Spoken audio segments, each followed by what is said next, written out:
चालू। रेडी। तो नमस्कार, इस समय देख रहे हैं आप bindiatv.com और मैं हूं पुष्पराज द्विवेदी और हमारे साथ इस समय पूर्व कहें नहीं, वैसे मैडम हमारी सरपंच हैं, श्रीमती कोकिला शाह सरपंच थी। जी जी ये 5 साल सरपंच पद पे रहते हुए जी फिर इन्होंने प्रधान पद से इनको पृथक किया गया है। जी जब कोरोना काल चल रहा था, जब पूरे न्यायालय बंद थे, जी तो उन्होंने भी एक तरफा फैसला कर दिया। हमारा तो सुना नहीं उन्होंने। जिला हमारा क्या, पंचायत हाँ, ये जिला पंचायत में प्रकरण था, कलेक्टर के माध्यम से किया गया है। जी एक्चुअली उस समय मेरे जैसे कितने लोगों को ऐसे पद से प्रताड़ित पृथक किया गया प्रताड़ित किया गया है। प्रताड़ित किया गया। तो आज यही हमारा जो संक्षिप्त परिचय है।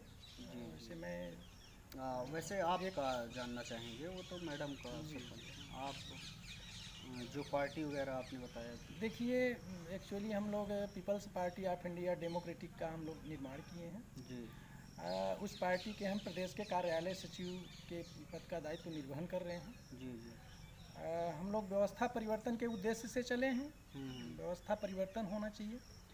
कहने का मतलब कि हमारा संविधान जो है, देश का संविधान, वो पूर्ण रूपेण लागू होना चाहिए। वो सिर्फ कार्यालयों तक ही सीमित न रहे, वो ज़मीनी स्तर पे लागू होना चाहिए। लागू होना चाहिए, जो कि नहीं है। जो कि नहीं है। नहीं है। जैसे आज अगर देखा जाए तो हमारे जितने भी जनप्रतिनिधि हैं या जो भी सत्तासीन लोग हैं, अगर कोई भी नामांकन भी दाखिल करते हैं तो संविधान की शपथ लेते हैं, है ना। लेकिन उस पद पे जाने के बाद संविधान को बिल्कुल अनदेखा करके और मनमाने तौर पे अपना देश चला रहे हैं। देश चला रहे हैं। तो ये कहने का मतलब कि हमारे देश का जो एक बड़ा तबका है, जो कहने का मतलब कि शोषित पीड़ित समाज है, उसके साथ सीधा सीधा अन्याय है ना।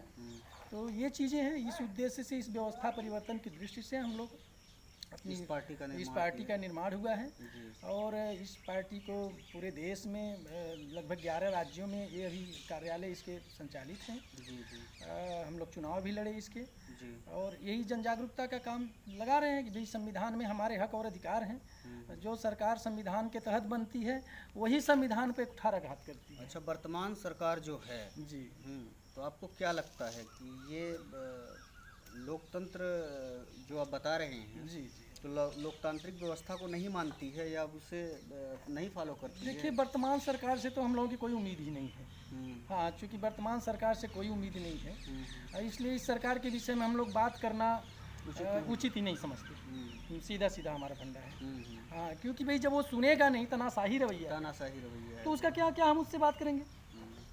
फिर भी लोगों को कुछ मैसेज देना चाहेंगे, क्योंकि लोगों को मैसेज हम देना चाहेंगे कि भाई अपने संविधान को आप पढ़िए, संविधान का अध्ययन करिए। उस संविधान के तहत ही हमको जो हक और अधिकार मिलेंगे और मिलना है। सरकार संविधान से ही चल रही है, बशर्ते उस संविधान से जो सत्ता के लोग हैं, जो सरकार है, वो संविधान से भली भांति परिचित है, लेकिन वो जागरूक नागरिकों को नहीं करना चाहती संविधान के प्रति, कि वो जनता संविधान को जाने कि आखिर वास्तव में संविधान क्या चीज़ है। जब तक उसका नॉलेज उसे नहीं होगा, हाँ, तब तक वो पिछड़े ही रहेंगे। वो पिछड़े ही रहेंगे, क्योंकि भाई सिलेबस वो तय कर रही हैं। जो लोग हैं, जो व्यवस्थापिका है, वो सिलेबस तय करता है। और जब सिलेबस में ही संविधान को नहीं डाला जाएगा, तो हमारे लोग कहाँ तक पाएंगे।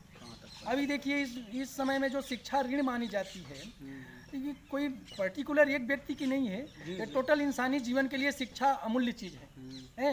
फिर भी शिक्षा जैसे चीज़ को बंद किया है, बाकी उसके कोई भी काम प्रभावित नहीं है। बाकी काम कोई प्रभावित नहीं है। सरकार के सारे काम चल रहे हैं, सारे काम चल रहे हैं, है ना। तो इसलिए मैं तो सीधा सीधा ये कहना चाहता हूँ कि भाई इस सरकार से हमको कोई कहने की कोई ज़रूरत ही नहीं है।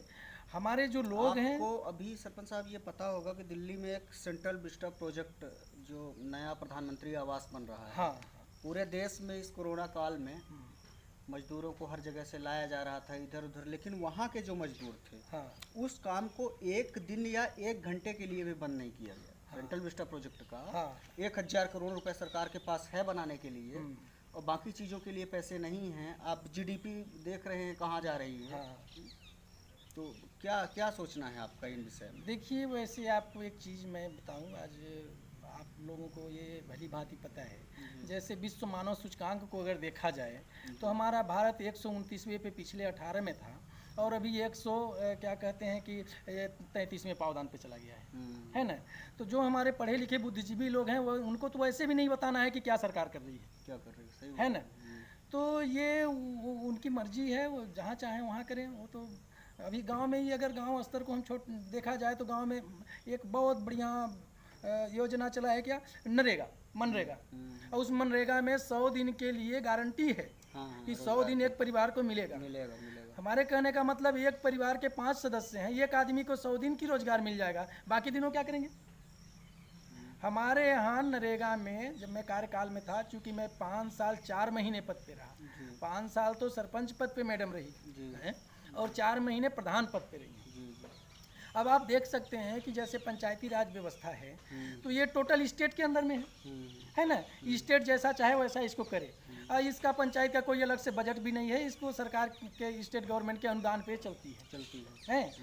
तो ये जो हमारे 2015 में जो हमारे हितग्राही मूलक योजनाएं थे वो आज 2021 तक में भी पूरा नहीं हो पाए। और वहाँ सीधा सीधा दबाव डाला जाता था कि भाई हितग्राही मूलक योजनाओं में मेड़ बधान लोगों को दो और कूप निर्माण दो। हम लोगों को उधर से मतलब ज़बरदस्ती दबाव बना के दिया जाता था कि लोगों को दो। और जैसे ही वो टीएस टेक्निकल स्वीकृति हो गया, फिर उस पर जो कर्मचारी है, आला अधिकारी है, वो टोटल कर्मचारी मूलक योजना बन जाती है। कर्मचारी ये एक बहुत गंभीर मुद्दा है। कर्मचारी मूलक है, कर्मचारी मूलक बन जाती है। फिर उसमें जनप्रतिनिधि का रोल खत्म हो जाता है। जनप्रतिनिधि तो है ही, जो पर्टिकुलर जो हितग्राही है उसका भी कोई रोल नहीं रहता, सीधा हितग्राही मूलक है। पता चला 2 लाख का कूप निर्माण है तो 2 लाख में 1 लाख हितग्राही के हिसाब से जाएगा, वो मजदूरों को